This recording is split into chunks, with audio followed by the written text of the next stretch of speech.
इसका ख्याल रखिएगा, क्योंकि काल की चाल के गाल में हम सबको समा जाना है। इस काल के चाल से तेज हम गुरु भाई बहनों की चाल होनी चाहिए। हम लौकिक जीवन का भी कर्तव्य निर्वहन करेंगे और इस शुभ संदेश को भी जलालपुर, खनपुरा, बरनामा, पैंगरी, घोड़ापर, वारसलीगंज, नवादा, पटना, दिल्ली, जहां तक आपके द्वारा, जहां तक आपके माध्यम से यह शुभ संदेश इस संसार में पहुंच जाए, इस कार्य को हमको आपको अति तीव्र गति से परिणाम देना है, क्योंकि इसी में हमारी भलाई छिपी हुई है। यही एकमात्र सूत्र है जो महादेव ने हम शिष्यों को दिया है। जाओ, लोगों को यह संदेश दो, दूसरों को शिव का शिष्य बनाओ, लोगों के दिलों में महादेव को उतारो, लोग महादेव की ओर बढ़े, लोगों के मन से जात धर्म का भाव खत्म हो, मानव मानव प्रेम करे, ऐसा हो कि मानवता का अभ्युदय हो जाए,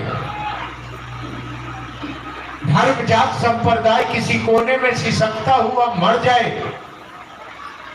और संपूर्ण मानव का विकास हो, संपूर्ण समाज का भला हो, जगत का भला हो, देश का भला हो, राज्य का भला हो। इस पुनीत कार्य के कार्यकर्ता मेरी बहन, मेरे भाई, आपसे बस यही कहने आया हूं कि अपनी चाल को थोड़ी तेज करिए, क्योंकि काल की चाल तेज है। काल कभी भी उठा सकती है हमको, आपको। हम काल के नियंत्रण में हैं। हर आदमी काल से बंधा हुआ है, मृत्यु तय है।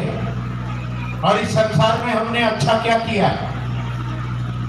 खाया है, पिया है, बच्चा पैदा किया है, पैखाना किया है, घर बनाया है और मर गया है। इतना तो जानवर भी कर लिया है। कुत्ता बिल्ली भी बच्चा पैदा किया है। जानवर भी, गाय भी तबेले में रहती है, चारा खाती है और विष्ठा करती है और मर जाती है। आदमी के शरीर में आए हो और आदमी के शरीर में एक शुभ संदेश आया है, जो इतिहास के पन्ने में पहली बार हुआ है। आज तक तो जो लोग आए धर्म और जात की बात करके आए। आज तक तो जो लोग धरती पर आए ऊंच और नीच में बांध के चले गए। आज तक तो जो लोग आए छुआछूत की बात करके चले गए। लेकिन आज हरिंद्र आए और महादेव का पैगाम देकर चले गए हैं, तो इतिहास के पन्ने में आपका नाम लिखा जाएगा। ये बात मामूली मत समझिएगा। ये बहुत बड़ी घटना घट गई है मृतलोक पर, और इस घटना के प्रथम किरदार आप हैं। और आप धीमा हैं, आप कमजोर हैं। इसीलिए जीव भाव जगत के लोग आपको तोड़ के और जगत की ओर मोड़ देते हैं। महादेव के लोग इतने कमजोर नहीं होते,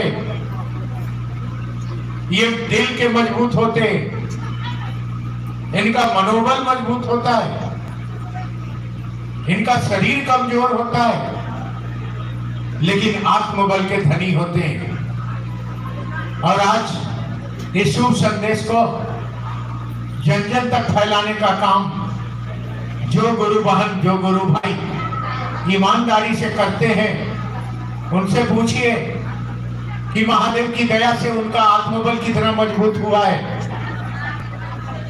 वो इस दुनिया में, इस धरती पर, इस संसार में, दुख में, संकट में, पीड़ा में, परेशानी में भी इस शुभ संदेश को जो ईमानदारी से लोगों के दिलों तक पहुंचा रहे हैं, उनके जीवन में दुख और संकट, परेशानी और विपदा, कर्म फल, मुसीबत आते तो हैं, मगर वो हंस के पार कर जाते